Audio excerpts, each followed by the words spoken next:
ইন্নাল্লাযীনা আমানু ওয়া আমিলুস সালিহাতি কানাত লাহুম জান্নাতুল ফিরদাউসি নুজুলা।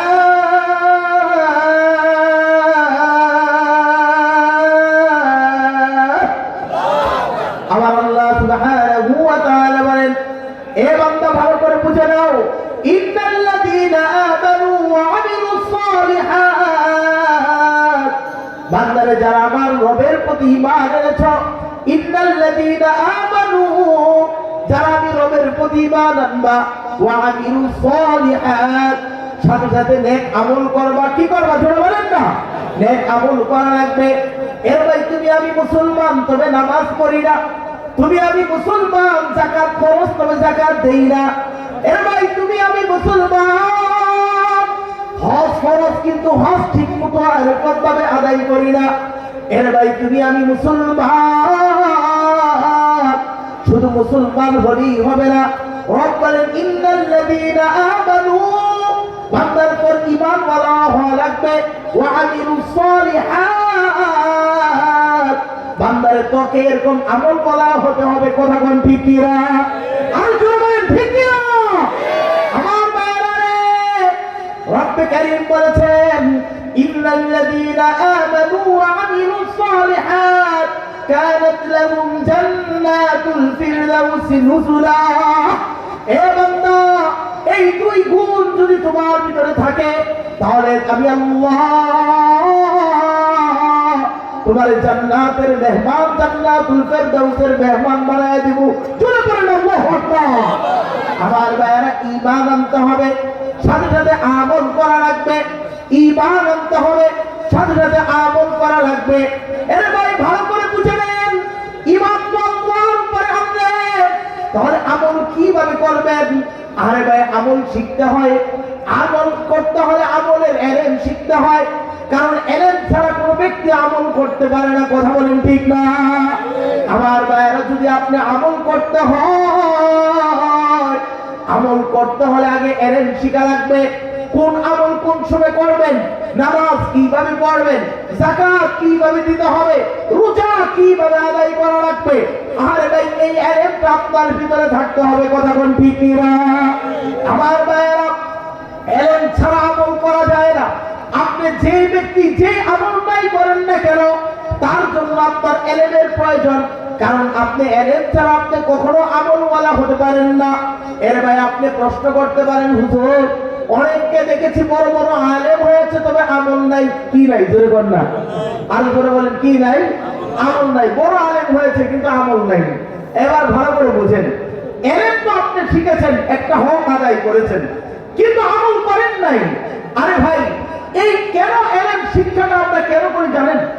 আমাদেরকে কওমি মাদ্রাসায় আমরা যারা লেখাপড়া করি, অনেকেই যদি প্রশ্ন করা হয় আপনি কেন এলেম শিখেছেন, কয় আমি এরকম আল্লাহর মারিফত পাওয়ার জন্য। আরেকজন বলবে এরকম ভাবে ইখলাসের সাথে, কয় একমাত্র ইখলাসের জন্য এলেম শিখেছি। কত কিছু এরকম বলবে, অথচ এরকম ভাবে পৃথিবী বিখ্যাত আলেম আল্লামা তাকি উসমানী দাওয়াত বারকাতুল আলিয়া, তিনি তার কিতাবের ভিতরে লিখেছেন, আল ইলমু লি আমালি ফাকাত লিল আমালি ফাকাত, আল ইলম লিল আমালি ফাকাত। বাস, এলেম একমাত্র এই জন্যই শিখবে যে এই এলেম শিখে শিখে এই এলেম অনুযায়ী ওই ব্যক্তিকে আমল করা লাগবে। কথা বলেন ঠিক না? এলেম শিখে শিখে আপনি এরকম ভাবে নামাজের এলেম শিখেছেন, এবার কিভাবে আপনি নামাজ পড়বেন। রোজা রাখতে হবে, রোজার এলেম শিখেছেন, রোজা আপনি রাখবেন। এরকম ভাবে যাকাতের এলেম শিখেছেন, কি পরিমাণ ধন সম্পদ হলে সেখান থেকে যাকাত দিবেন। আমার ভাইয়েরা, এলেম না শিখলে কোনো মানুষ এরকম ভাবে প্রকৃতপক্ষে আমলি হতে পারে না। আর এলেম শিক্ষার একমাত্র মার্কাজ হচ্ছে এই মাদ্রাসা। কথা বলেন ঠিক কিনা? ধরে বলেন ঠিক কিনা? এলেম শিক্ষা দেওয়ার একমাত্র মার্কাজ হচ্ছে এই মাদ্রাসা। আপনারা জানেন, বর্তমান শিক্ষা ব্যবস্থায় আপনারা দেখেছেন এরকম ভাবে ওই স্বৈরাচার সরকারের আমলে যারা স্কুলের সিলেবাস প্রণয়ন করেছিল, আপনারা দেখেছেন সেখানে 5, 6 এর বাচ্চাদেরকে এলেমের কোনো রেশ গন্ধ নেই। সেখানে আলুর ভর্তা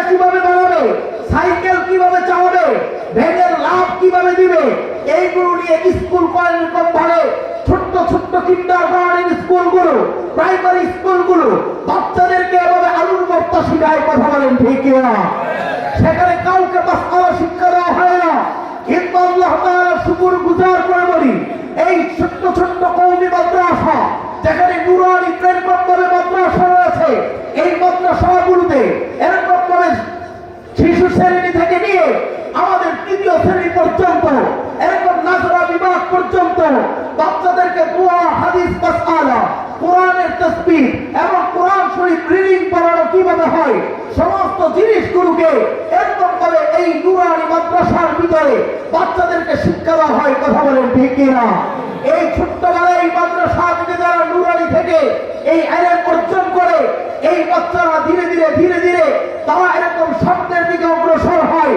এরকম ভাবে কেউ দাওরায়ে হাদিস ফারেক হয়ে মাওলানার সার্টিফিকেট হাতে নেয়, কেউ ইফতা পড়ে মুফতির সার্টিফিকেট হাতে নেয়, কেউ তাফসীর পড়ে মুফাসসিরের সার্টিফিকেট হাতে নেয়, কে আরবি সাহিত্য পড়ে আদিবের সার্টিফিকেট হাতে নেয়। আমার ভাইদেরকে বলবো, কিন্তু প্রথম ফাউন্ডেশনটা হচ্ছে এই নুরানি মাদ্রাসা, কথা বলেন ঠিক কিনা? আপনারা শুনলে খুশি হবেন, আমার ছোট্ট জীবনের সূচনা, আমার লেখাপড়ার জীবনের সূচনা সর্বপ্রথম এই লাবরাপাড়া দারুস সুন্নাহ কওমিয়া মাদ্রাসায় এই নুরানি বিভাগ দিয়ে শুরু হয়েছিল। আজকে আমি ইমদাদুল্লাহ হাশিমি এই প্রতিষ্ঠান থেকে নুরানি পড়ার পরেই এরকম ভাবে সামনের দিকে দাওরায়ে হাদিস ফারেক হয়েছি, মুফতি পড়েছি, তাফসীর পড়েছি, উচ্চতর আরবি সাহিত্য নিয়ে আদি এরকম ভাবে আদব পড়েছি। শুধু তাই নয়, এখনো এশিয়ান ইউনিভার্সিটিতে ইসলামিক স্কলার হওয়ার জন্য এখনো পর্যন্ত আমরা পড়াশোনা করি। আমার ভাইদেরকে এই জিনিসটা এই জন্য বলি, কারণ আপনি জানেন না কোন মাদ্রাসার ভিতরে কে লুকিয়ে আছে, কোন মাদ্রাসার ছাত্র একদিন সারা বাংলাদেশ ব্যাপী তাফসীর করবে, কোন প্রতিষ্ঠানের ছাত্র বাংলাদেশের টেকনাফ থেকে তেতুলিয়া পর্যন্ত দৌড়াবে।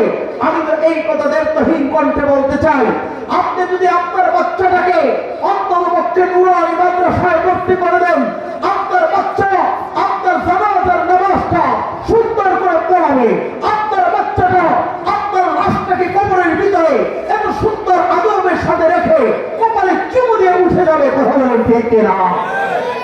আমার ভাইয়েরা, আমি প্রায় সময় এই ঘটনা বলতাম, আমার জীবনের এক বাস্তব ঘটনা আপনাদের সাথে শেয়ার করব রে ভাই। এরকম ভাবে একদিন জানাজার নামাজে শরীক হইলাম, এরকম ভাবে নামাজ শেষ করলাম, একজন অ্যাডভোকেট হাউমাউ করে চিৎকার শুরু করেছে, কারণ যে মাইয়াত এটা হচ্ছে তার বাবা অ্যাডভোকেট সাহেবের আব্বা। আমাকে জানাজার নামাজের পরে আমি যখন দেখলাম অনেক কান্না করতেছে, অ্যাডভোকেট সাহেবকে জড়ায় ধইরা সান্ত্বনা দিলাম, ভাই আপনিও একদিন মারা যাবেন, আমিও একদিন মারা যাব, দুনিয়ার নেশাম, দুনিয়ার সবচেয়ে খারাপ মানুষটাও মরে যাবে, দুনিয়ার সবচেয়ে ভালো মানুষটাকেও বিদায় হতে হবে, কথা বল ঠিক কিনা? এর ভাই আপনার আমার নবী আকায়ে নামদার তাজদার মদিনা সরদার দু আলম নবী মুহাম্মদুর রাসূলুল্লাহ সাল্লাল্লাহু আলাইহি ওয়াসাল্লামের মতো এত সুন্দর এত উত্তম চরিত্রের কোন মানুষ এই দুনিয়ার জমিনে আর আসে নাই। এর ভাই আপনার আমার নবীকে এই দুনিয়ার এমন ধরা পৃষ্ঠটাকে ছেড়ে দেওয়া লাগছে। এই দুনিয়াতে আবু জাহেল, আবু লাহাব, মুত্তা, সায়বা, এরকম ভাবে কারুন, এরকম ভাবে নমরুদ, ফেরাউন সহ যারা নিকৃষ্ট মানুষগুলো দুনিয়াতে এসেছিল, তাদেরকেও এই ধরা পৃষ্ঠ ছেড়ে দিয়ে চলে যাওয়া লাগছে। দুনিয়াতে ভালো মানুষ থাকলেও তাকে চলে যাওয়া লাগে, দুনিয়াতে খারাপ মানুষ থাকলেও তাকে চলে যাওয়া লাগে।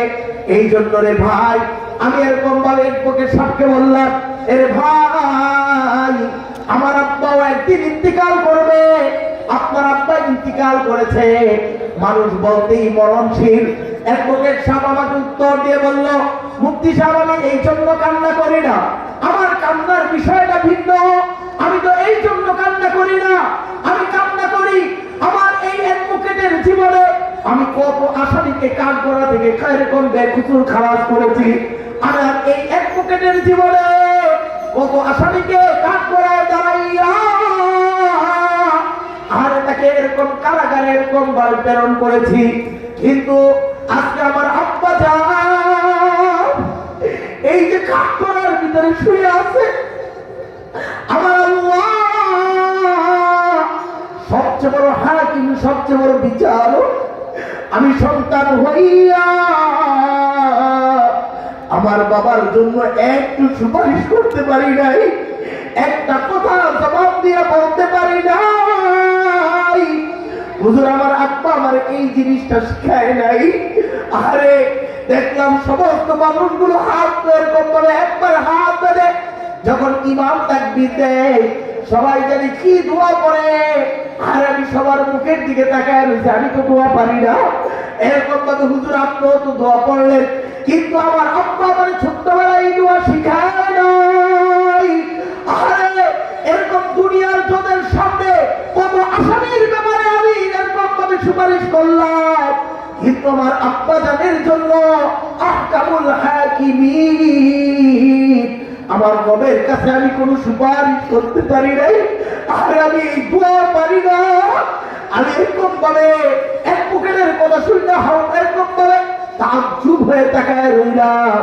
আরে আমাদের বাপ্পা আমাদেরকে কত সুন্দর শিক্ষা দিয়েছে। আমাদের বাপ্পা যখন কাঠ গড়ায় শুয়ে থাকবে, এক একটা সন্তান রবের কাছে উকিলের মতো আল্লাহর কাছে এরকম দোয়া করে বলবে, আল্লাহুম্মা গফিরলি হাইয়িনা ওয়া মাইয়িতিনা ওয়া শাহিদিনা ওয়া গায়িবিনা ওয়া সাগীরিনা ওয়া কাবীরিনা ওয়া যাকারিনা ওয়া উনসানা।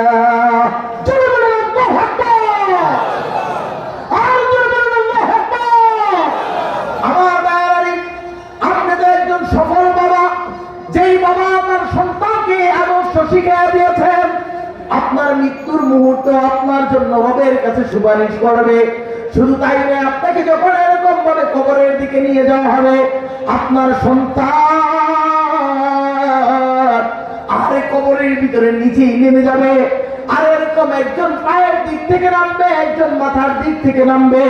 আপনার লাশটাকে নিচের ভিতরে নিয়ে সুন্দর করে মাথার মুষ্টিটা খুলে দিবে, বুকের বাঁক খুলে দিবে, পায়ের বাঁক মুষ্টিটা খুলে দিয়া আরে বাবার চেহারাটা খুইলা দেখে বাবার কত এরকম ভাবে ঘাটটা কি, বাবার সিনাটা কি সেরকম কেবলার দিকে আছে কিনা।